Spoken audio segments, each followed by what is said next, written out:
everybody. Across America, crazy times, right? Election turmoil. We need a revote. We need a manual revote. This is crazy what's going on here. There's so much doubt cast, and if you watch these Michigan hearings, my jaw hit the floor. These people were not only credible, but this lady Hema from India, who was a GOP observer, who's the owner of one of the 50th fastest growing companies in the United States, was just unbelievable. And she nailed them. She nailed them. And you got to watch it because she exposes fraud. And Democrat observers, which were like 99-1 in Michigan, cheered when GOP challengers were escorted, sometimes in handcuffs, out of the room for challenging and questioning the ballot counts. So it's unbelievable what's going on. Combined with that, we have the lockdowns. And I'm in New York. They're fascistic, they're tyrannical. People are dying from the lockdowns. 1/3. Those numbers are staggering. So I have a special guest with us today. I have Bob Zadek. He's the host of the Bob Zadek Show, a libertarian talk show broadcast on AM stations and podcasts in San Francisco, Seattle, Sacramento, Portland, and Denver. Is that correct, Bob? That's correct. Thank you. And where can our viewers find you? The Bob Zadek Show is my website. My podcast is The Bob Zadek Show. It's a live show every Sunday morning, 8 a.m. Pacific time. It hits the podcast Monday mornings. I have about 850 shows. So if you find yourself with a couple of months, nothing much to do, just listen to shows. Listen, I'm really honored to have you on today. We have a lot in common regarding these lockdowns, I think. So I'm here in New York, right? I'm in California, but I grew up in Queens and lived on Long Island for a bunch of years. Oh, where on Long Island are you from? I lived in Westbury. Okay, so I have an office right near there. We're just outside of Manhattan doing this show, and Real America's Voice News. We're channel 219 on Dish, channel 240 on Pluto.tv, and you can catch us at americasvoice.news. So I want to talk about this lockdown that was from March until, say, now in these blue states. Unemployment is double the red states. The death rate is a third to a half higher per capita in the blue states than the red states who didn't really lock down. So was having these excessive lockdowns in California, Oregon, Michigan and New York, were they just kicking the can down the road? Did we hurt ourselves and not let our businesses make extra revenue during this whole time? Shouldn't we have been open?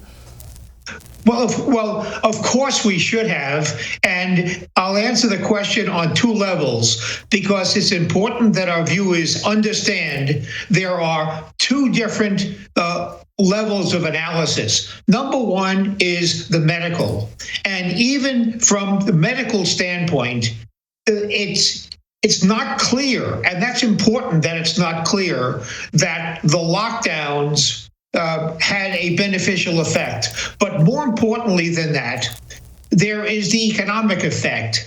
And it is not the job of government to keep us healthy if, at the expense of keeping us healthy, if that's what they are doing, they are harming us economically, and the degree of economic harm is greater than the health benefit. In other words, you have to look at the overall benefit or detriment to society, not just the medical benefit or detriment to society. And it is indisputable that the overall economic detriment from the lockdown is greater than the medical benefit from the lockdown. Therefore, even if the lockdowns had a medical benefit, it is offset by the economic detriment.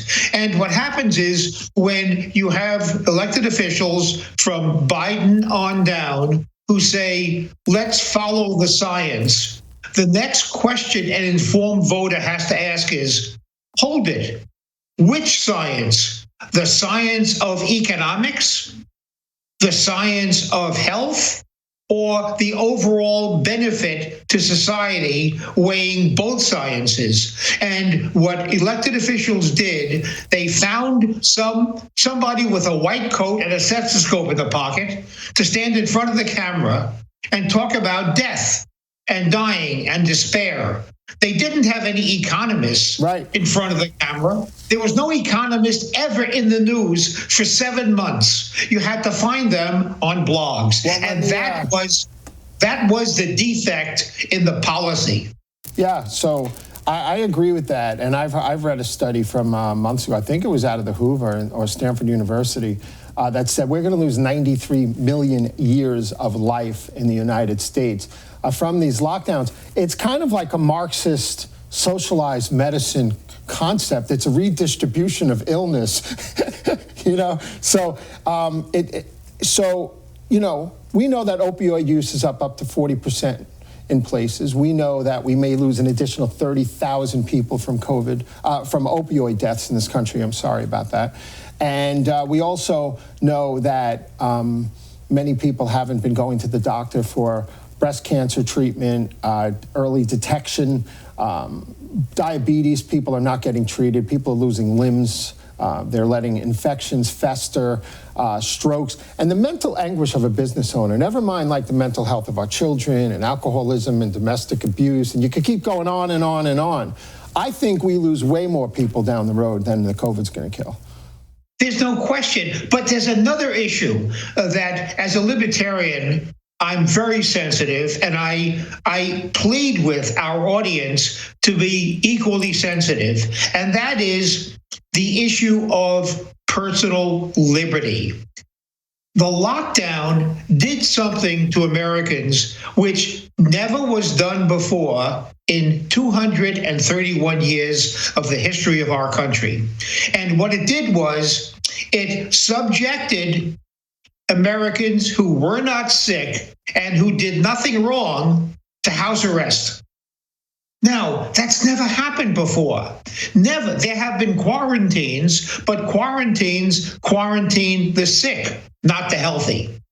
All of a sudden, Americans are told you are too stupid to know what is best for you. Therefore, Governor Cuomo says, I'm smart. I know what's best for you. I will decide for you whether you should go to work, whether you should wear a mask, whether you should go to church or synagogue, whether you should have dinner with your friends, whether you should visit with your neighbors, whether you should go to the park, because you are too stupid.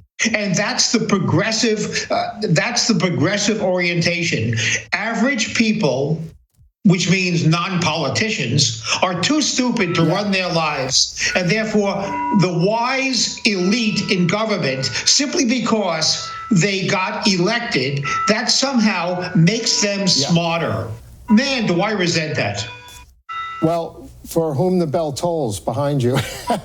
So I just wanted to say, I've never thought I'd see cops. You know, I've been speaking up at Back the Blue rallies. I speak on behalf of law enforcement, you know, against people who've been disrespecting them this past year, and the riots and stuff, and what's going on in New York City is incredible. I never thought I would see business owners dragged out of their businesses like this bar in Staten Island.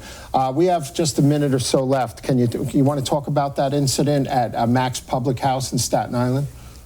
Well, I followed the incident only through the media, but remember, cops are doing it. It doesn't make them very happy.